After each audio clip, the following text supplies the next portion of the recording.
Hello dear friends, मैं पवन आज आपके सामने उपस्थित हूँ कुछ क्वेश्चंस लेकर, कुछ प्रश्न लेकर जो कि हमने साइंस की बुक से 10th क्लास के लिए लिए हुए हैं। तो आइए देखते हैं। हमारा पहला प्रश्न है 220 volt and 250 watt is marked on an electric bulb. How much expenditure will be for using it for 5 days at the rate of 10 hours per day with a main supply of 220 volt, given that cost of electrical energy is 2.50 per unit. तो देखिए इसमें हमें करना क्या है। तो आपका जो हमें दिया हुआ है क्वेश्चन है आपका 63 जो कि न्यूटन की बुक से लिया गया है। तो आपको V दिया है, वो दिया है 220 वोल्ट, P दिया है आपको 250 वॉट, T दिया है आपको 10 आवर्स, 10 आवर्स दिया है, बट ये कितने दिन के लिए दिए हैं? For 5 days. तो यानी कि आप क्या करेंगे 10 into 5 कर लेंगे तो कितने आवर्स बन जाएंगे आपके? Total 50 hours. तो जो आपको कॉस्ट ऑफ इलेक्ट्रिकल एनर्जी दी है, कॉस्ट ऑफ इलेक्ट्रिकल एनर्जी वो दी है 2.50 रुपीज तो पर यूनिट। तो आपके दो मेथड हैं इस तरीके से क्वेश्चन को करने के लिए। पहला, डायरेक्ट आप total numbers of units find कर लें, टोटल नंबर्स ऑफ यूनिट्स। तो होता क्या है, टोटल वाट into total hours upon 1000। हमने 1000 का डिवाइड क्यों किया है? 1000 का डिवाइड इसलिए किया है क्योंकि जो टोटल वाट है वो किलो वाट में चेंज हो जाए, इसलिए। तो टोटल वाट कितना है हमारा? 250 इंटू टोटल आवर्स कितने हैं? 50 अपॉन 1000 कितने टाइम? 4 का डिवाइड देंगे तो क्या हो जाएगा? 50 अपॉन 4। तो ये आ जाएगा आपका 1 4 1 4 1 10 2 and 5, यानी कि ये आ जाएगा आपका इतना किलोवाट आवर, ये आ जाएगा आपका। फिर आपको क्या निकालना है इसमें? टोटल बिल निकालना है। टोटल बिल के लिए आपको क्या करना है? जो आपका टोटल किलोवाट आवर दिया हुआ है, जो नंबर ऑफ यूनिट्स दी हुई हैं, total number of units multiply cost से मल्टीप्लाई कर देंगे, कॉस्ट ऑफ इलेक्ट्रिकल एनर्जी। जब आप इससे मल्टीप्लाई कर देंगे तो क्या हो जाएगा? टोटल नंबर ऑफ यूनिट्स कितनी है? 12.5 मल्टीप्लाई जो आपका कॉस्ट है वो क्या है? 2.50। तो आप जब इन दोनों का मल्टीप्लाई करेंगे तो आपका आंसर आएगा 31.25। यही आपका आंसर है। क्या है आपका आंसर? 31.25। तो हमारा क्वेश्चन वही है, बट अब देखते हैं सेकंड मेथड से। सेकंड मेथड से हम इसे किस तरीके से कर सकते हैं। तो हमें इसमें इलेक्ट्रिकल एनर्जी निकाल लेनी है E। तो इसका फॉर्मूला क्या होता है? P into T। तो P क्या है आपका? 250 है। पहले आप क्या करें, इसमें जो 250 है आप इसे किलोवाट में चेंज कर लें, यानी कि 1000 से। तो क्या हो जाएगा 1/4 यानी कि 1/4 0.25 किलोवाट में चेंज हो जाएगा। तो क्या कर लीजिए 0.25। अब आप मल्टीप्लाई कर देंगे समय से यानी कि 50 आवर्स। तो 50 आवर्स से जैसे ही मल्टीप्लाई करेंगे तो ये आ जाएगा आपका 12.5 और तो 12.5 आ जाएगा। तो ये क्या आ जाएगा किलोवाट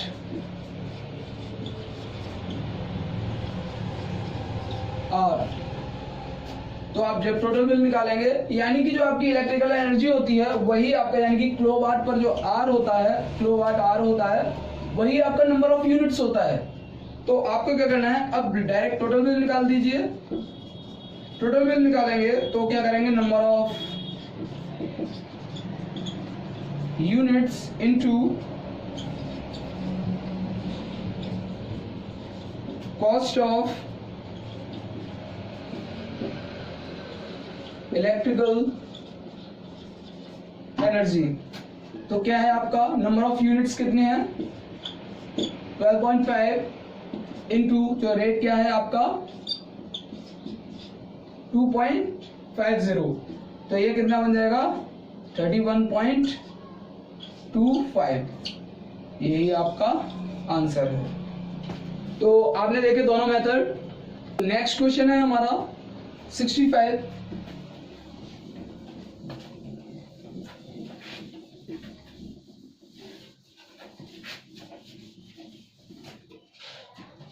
तो 65 में कह रहा है, क्वेश्चन है आपका 9600 megawatt hour electrical energy is generated in powerhouse daily. What is the capacity power of the powerhouse? यानी कि जो आपको इलेक्ट्रिकल एनर्जी दी है, यानी कि जो रेगुलर प्रोड्यूस करने की वो दी है 9600 मेगावाट। क्या दिया है मेगावाट आवर, मेगावाट आवर। आपको टी कितना दिया है, यानी कि क्योंकि आपको पता है एक दिन में 24 घंटे होते हैं तो 24 आवर्स। तो 24 आवर्स तो आपको क्या निकालना है, पी निकालना है, तभी तो आपको पावर पता चलेगा 1 डे का। तो आपको क्या करना है, आपका होता है electrical energy is equal to P into T. तो अब आपको पी निकालना है तो क्या करेंगे, ई अपॉन टी कर देंगे। पी क्या है आपका, आई मीन टू से ई है आपका 9600 अपॉन टी क्या है आपका 24 आवर्स। जब आप इससे कैंसिल आउट करेंगे तो ये हो जाएगा आपका 4 टाइम्स। तो कितना हो गया 400 मेगावाट। यही आपका आंसर है। तो अब है हमारा नेक्स्ट क्वेश्चन 66 में कह रहा है an electric motor has 10 ampere, यानी कि आई दिया है आपको 10 एम्पियर करंट एट 440 वोल्ट्स, यानी कि वी दिया है, वो दिया है आपको 440 volts. How much water may be lifted in tank placed at the height of 40 metres, यानी कि जो आपको हाइट दिया है वो दिया आपको 40 मीटर्स इन 10 मिनट्स, यानी कि टी दिया आपको 10 मिनट्स, और आपको एफिशिएंसी दिया है वो दिया आपको 80%, यानी कि give that efficiency of the motor is 80%, यानी कि एफिशिएंसी आपको कितना दिया है 80% दिया है। तो अब आपको क्या करना है, सबसे पहले आपको पावर निकाल लेना है, P इक्वल्स टू वी आई, यानी कि V क्या दिया है आपको 440 वोल्ट्स और I दिया आपको 10 एम्पियर, यानी कि कितना हो गया 4400 वॉट। अब आपको जैसा कि आपको पता है, अगर हम बात करते हैं इन आइडियल कंडीशन की, तो मोटर होती हैं वो 100% वर्क करती हैं। बट अगर हम रियलिटी की बात करें, बट इन रियल तो जो मोटर होती हैं वो उनकी जो एफिशिएंसी, जो कार्य करने की जो दक्षता होती है वो कितनी होती है, ओनली 80% होती है। कितनी होती है 80% ही होती है। तो आपको क्या कर लेना है, ये से मान लीजिए P1 मान लीजिए। अब आपको निकालना है P2।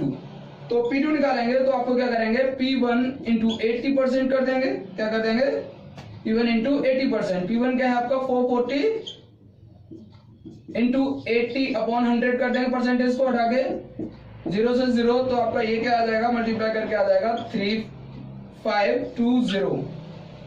ये भी क्या आ जाएगा, वॉट में ही आ जाएगा क्योंकि पावर ही है। अब आपको क्या करना है, work done by motor, work done by motor. अब आप क्या करेंगे, W is equals to P2 multiply time, यानी कि P2 क्या है आपका 3520 इंटू टाइम क्या है आपका, आप इन्हें सेकंड्स में चेंज कर लीजिए तो ये हो जाएगा आपका 600 सेकंड्स। तो आपको 600 सेकंड्स का मल्टीप्लाई कर देना है। आप ऐसे ऐसा ही बना रहने दें, क्योंकि जब हम आगे इस क्वेश्चन को सॉल्व करेंगे तो ये क्या हो जाएगा, कट जाएगा, इसमें से कुछ ना कुछ कट जाएगा। अब आगे देखते हैं। तो अब आपको पता है, सपोज जैसा कि कोई मोटर है, अगर वह पानी किसी हाइट पर किसी टैंक में भर रही है, सपोज इसकी जो हाइट है 40 मीटर है, जो कि दिया हुआ है 40 मीटर है, तो जो पानी जाएगा ऊपर वो किस ऊर्जा में इधर रहेगा, पोटेंशियल एनर्जी के रूप में, यानी कि mgh रहेगा। तो जो वर्क डन होगा, क्या जो आपका वर्क डन होगा वो क्या हो जाएगा, is equals to potential energy is equals to, इसे मिटा दीजिए, is equals to potential energy हो जाएगा। तो W is equals to mgh। W क्या दिया है आपको, निकालना है इसमें m आपको फाइंड करना है। क्या फाइंड करना है आपको, m फाइंड करना है। तो m इज इक्वल्स टू क्या हो जाएगा, W अपॉन GH। तो W क्या दिया है आपको, W दिया है 3520 इंटू 600 अपॉन G क्या दिया है आपको, 10 दिया हुआ है। G कितना दिया है आपको, G आपको दिया है इसमें 10 मीटर पर सेकेंड स्क्वायर, और हाइट दिया है आपको 40। तो 0 से 0, इस 0 से ये वाला 0। अब मल्टीप्लाई कीजिए, मल्टीप्लाई करेंगे तो 6 2 12, 1 कैरी, 6 5 30, तो 31, 3, 6 3 18, और 3 21, और 10 साथ में है।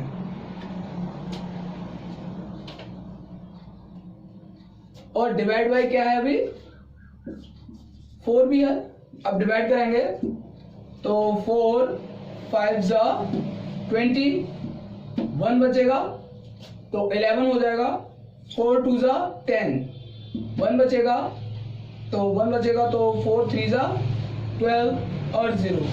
तो आपका जो m आएगा वो कितना आएगा, 5230 kg।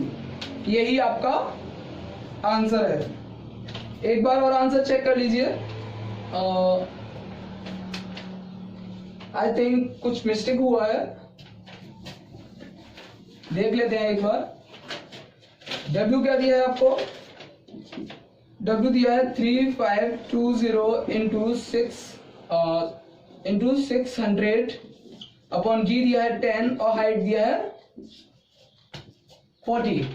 तो आपको क्या करना है, 0 से 0 कैंसिल आउट कर दीजिए, इस 0 से ये वाला 0 कैंसिल आउट कर दीजिए। तो ये कितना हो जाएगा, 4 से काटिए, 4 8 32, 3 and 32, 8 8 4 8 32, तो इंटू 60। अब 6 का मल्टीप्लाई करेंगे, 6 8